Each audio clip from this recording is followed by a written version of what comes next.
நல்லதை சொல்றவங்களே நாட்டுல கொஞ்சம் பேர் தான்டா. அனைவருக்கும் வணக்கம். ஒரு நல்ல பழமொழி சொல்லுவாங்க, தலை சரியா இருந்துச்சுன்னா வால் சரியா இருக்கும்னு சொல்லி. இது எங்க பொருந்துதோ இல்லையோ, திருமண்டலங்களுக்கு 100க்கு 100 பொருந்தும். இந்த திருமண்டலங்களை பொறுத்தவரையில பாத்தீங்கன்னா, தலை யார் அப்படின்னா பிஷப், பேராயர் தான்.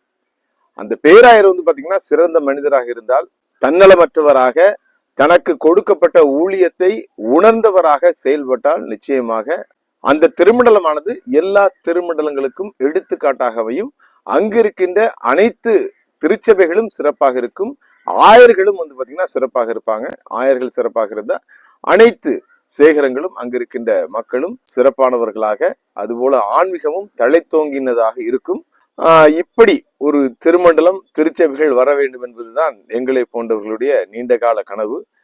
அந்த கனவு பாத்தீங்கன்னா என்று நிறைவேறப் போகிறது தெரியவில்லை.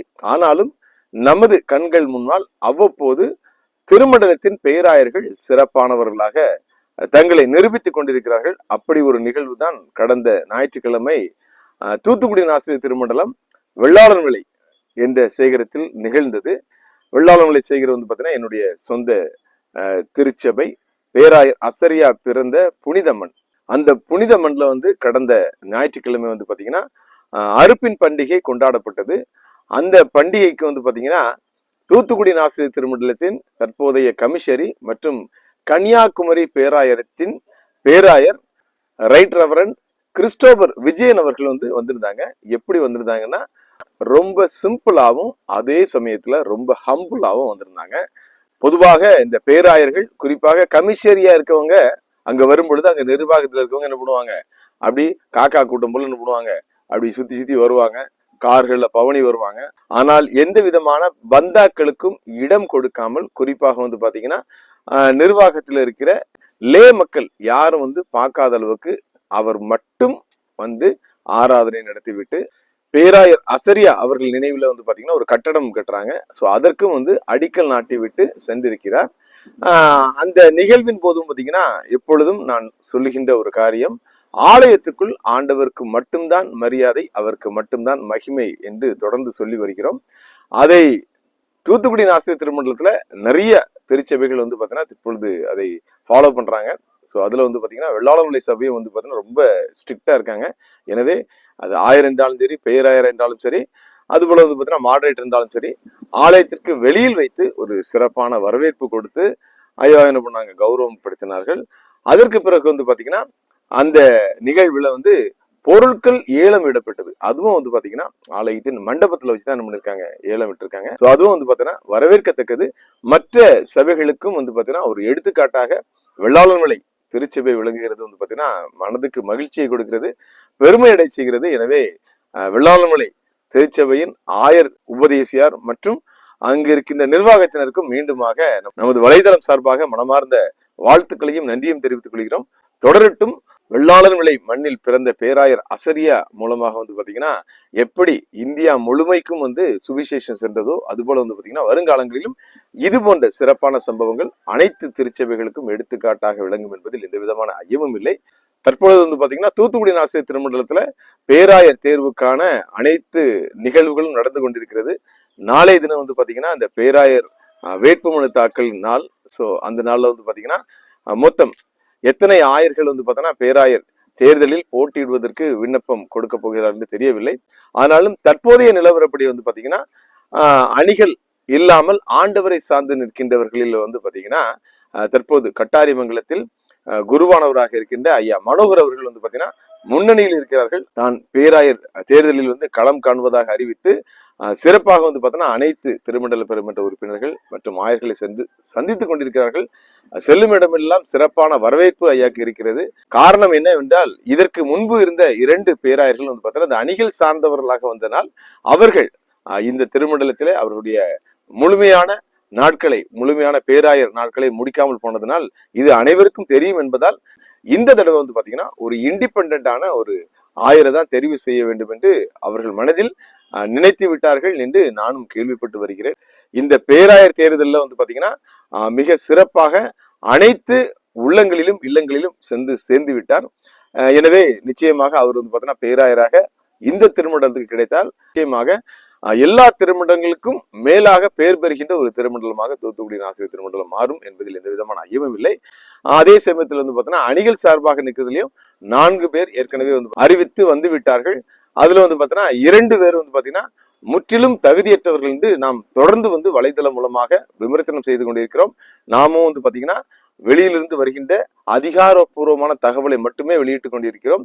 குறிப்பாக நேற்றைய தினமும் வந்து பாத்தீங்கன்னா அந்த இருவரை பற்றி நான் காணொலி வெளியிட்டிருந்தேன். அதுல ஒருவர் வந்து பாத்தீங்கன்னா டிஜே தாமஸ் ஐயா அவர்களுக்கும் நமக்கும் சொந்த தகராறோ சொத்து தகராறோ எதுவும் கிடையாது. ஆனாலும் இந்த திருமண்டலம் மீண்டும் வந்து பாத்தீங்கன்னா சீரழிந்து விடக்கூடாது, கீழ்நோக்கி சென்று விடக்கூடாது என்ற ஒரே காரணத்துக்காக தான் வந்து பாத்தீங்கன்னா உண்மையாக வெளியிடுகின்றோம். அவர் வந்து பாத்தீங்கன்னா தான் படித்த கல்லூரியில் இறையியல் கல்லூரியில இருக்கும்போது பாத்தீங்கன்னா அங்கு படித்த குருவானவர்களுக்கெல்லாம் பாத்தீங்கன்னா ஒரு தலைவராக இருந்த சமயத்திலும் ஏராளமான ஊழல்கள் செய்தார் என்று தற்பொழுது நமக்கு தகவல் வந்து கொண்டிருக்கிறது. அவர் செய்த ஊழல் காரணமாக அங்க வந்து பாத்தீங்கன்னா சரியா சாப்பாடு கூட போட முடியாம வெறும் கஞ்சிதான் ஊத்தினாராம். அதனால பாத்தீங்கன்னா அப்போது அங்கு படித்த அந்த குருவானவர்கள் எல்லாம் பாத்தீங்கன்னா உள்ளாடையுடன் பாத்தீங்கன்னா ஸ்ட்ரைக் அடிச்சாங்க அப்படிங்கிற மாதிரி எல்லாம் கேள்விப்படுறோம். இதெல்லாம் வந்து பாத்தீங்கன்னா கேட்பதற்கே ரொம்ப வேதனையாகவும் வெட்கக்கேடாகவும் இருக்கிறது. அது மட்டுமல்ல, அவர் படித்த காலத்திலே வந்து பாத்தீங்கன்னா வேறொரு தவறான ரிலேஷன்ஷிப்ல இருந்தான்னு சொல்லி கேள்விப்படுறோம். இப்படிப்பட்ட ஒரு நபர் வந்து பாத்தீங்கன்னா அந்த திருமண்டலத்தின் பேராயராக வந்தால் நினைத்து கூட பார்க்க முடியவில்லை. எல்லா இடங்களிலும் வந்து பாத்தீங்கன்னா பிரச்சனை இன்னும் பூதாகாரமாக உருவாகும். முற்றிலும் இந்த திருமண்டலம் வந்து அழிந்து போவதற்கு அவர் வந்து பேராயராக வந்தால் நிச்சயமாக அது நடந்துவிடும். அடுத்தவர் வந்து பாத்தீங்கன்னா தேவராஜ் ஐயாவை பாத்தீங்கன்னா வேற யாரும் சொல்ல வேண்டியதில்லை, எனக்கே நல்லா தெரியும். 2021ஆம் ஆண்டு தேர்தலில் வந்து பாத்தீங்கன்னா தங்கமால்புரத்துல வந்து பாத்தீங்கன்னா ஒருவரை வெற்றி பெற வைப்பதற்காக ஒரே நாள் இரவில் வந்து பாத்தீங்கன்னா குருவானவராக அங்க பணியமர்த்தப்பட்டார். அப்பொழுது நடந்த நிகழ்வுகள் எல்லாம் வந்து பாத்தீங்கன்னா இன்றைக்கும் எனது நெஞ்சில் நிழலாடி கொண்டிருக்கிறது. அவர் வந்து பணத்திற்காக எதையும் செய்ய துணிகிற ஒரு ஆயர் என்பதை அன்று நான் கண்டு கொண்டு அதிர்ந்து போனேன். அவர் வந்து பாத்தீங்கன்னா பேராயர் தேர்தல் நிற்பதெல்லாம் வந்து பாத்தீங்கன்னா என்னை போன்றவர்கள், அதாவது நான் தான் ஐ விட்னஸ், என்னால் ஒரு காலத்திலும் ஏற்றுக்கொள்ள முடியாது. ஆயருக்கே தகுதி இல்லாத நபர் அவர் எப்படி பேராயராக மாற முடியும்? எனவே நிச்சயமாக அவர்கள் 2 பேரும் அணியில் நிற்பது அந்த அணிக்கு மேலும் பின்னடைவை ஏற்படுத்துகிறது என்பதுதான் எனது கருத்து. ஆனால் இன்னும் 2 பேர் அங்க இருக்காங்க. உபதலைவராக இருக்கின்ற ஐயா மோசஸ் ஜெபராஜ் அவர்களை குறித்து எந்த விதமான விமர்சனங்களும் இல்லை. மிக சிறந்த மனிதர், நல்ல மனிதர், கரைபடாத கரங்களுக்கு சொந்தக்காரர், சிரித்த முகத்தோடு இருப்பவர், தனக்கு கொடுக்கிற வேலையை ரொம்ப தெளிவா செய்வாங்க. அதுபோல இன்னொரு பேராயர் வேட்பாளர் ஆயர் திரு நவராஜ் ஐயா அவர்களும் பாத்தீங்கன்னா மிக சிறப்பான மனிதர், நல்ல மனிதர், உதவும் குணம் கொண்டவர். அதுபோல தான் பணியில் இருக்கும் பொழுது பாத்தீங்கன்னா இது தவறான ஒரு விஷயம்னா தலையே போனாலும் என்ன பண்ண மாட்டார், அதற்கு ஒத்துழைக்க மாட்டார், கையெழுத்து போட மாட்டாரு. நிச்சயமாக அதற்கு எதிர்த்து நிற்கின்ற ஒரு நல்ல ஒரு ஆயர் தான் வந்து பாத்தீங்கன்னா குருவானவர் நவராஜ் அவர்கள். எனவே மோசஸ் ஜெபராஜ் மற்றும் நவராஜ் ஐயா இவர்களுமே வந்து பாத்தீங்கன்னா தனியாக களம் காண்டால் நிச்சயமாக இந்த திருமண்டலத்தின் பேராயராக வருவதற்கு நானே முன்னின்று அவர்களுக்கு தேர்தல் பிரசாரத்தில் கூட ஈடுபடுவேன். ஒவ்வொரு வீடுகளுக்காக அவர்களை கொண்டு சென்று சேர்ப்பதில் எனது வலைதளமும் பங்கேற்று இருக்கும். ஆனால் ஏற்கனவே வந்து பாத்தீங்கன்னா இவர்களை போன்று ஒரு சாதுவான மனிதராக இருந்த மனிதர்களை வந்து பேராயர் பதவி விட்டு தகுதி இழக்க செய்த மனிதர் கையில் இவர்கள் இருப்பதால் நிச்சயமாக இவர்கள் ஒரு கூண்டுக்கிளியை போன்றவர்கள். சுதந்திர காற்றை ஒரு நாளும் இவர்களால் சுவாசிக்க முடியாது. இவர்கள் நினைப்பது எதுவும் செய்ய முடியாது. அதுதான் தற்பொழுதும் வந்து பார்த்தோன்னா உபதலைவராக ஐயா மோசஸ் ஜெபராஜ் இருக்கும் பொழுது நடந்து கொண்டிருக்கிறது. ஐயாவுக்கு தெரியும் இவங்க தப்பு பண்றாங்கன்னு சொல்லி, ஆனாலும் அவரால் எதுவும் செய்ய முடியாமல் வாய் மூடி மௌனமாக இருக்கிறார். இதே நிகழ்வு தான் வந்து பார்த்தீங்கன்னா தொடரும். அப்போ எதுக்காக வந்து பார்த்தீங்கன்னா புதிதாக ஒரு பதவி, இதுல இருந்தே உங்களால ஒன்றும் பண்ண முடியல. சோ அப்படியானால வந்து பார்த்தீங்கன்னா மேலும் இதை விட அதிகாரமிக்க ஒரு பதவியை கொடுத்தால் அவர்களை அடிமையாக வைத்திருக்கிறவர்கள் இன்னும் இந்த திருமண்டலத்தை வந்து பாத்தீங்கன்னா அதிகார போதையின் காரணமாக நிச்சயமாக அழிவுக்குள் தான் கொண்டு செல்வார்கள் என்று எந்த விதமான மாற்று கருத்தும் எவருக்கும் வராது. எனவே ஆயர் மோசஸ் ஜெபராஜ் அவர்களும் அதுபோல நவராஜ் ஐயா அவர்களும் குணத்தில் நல்லவர்கள்.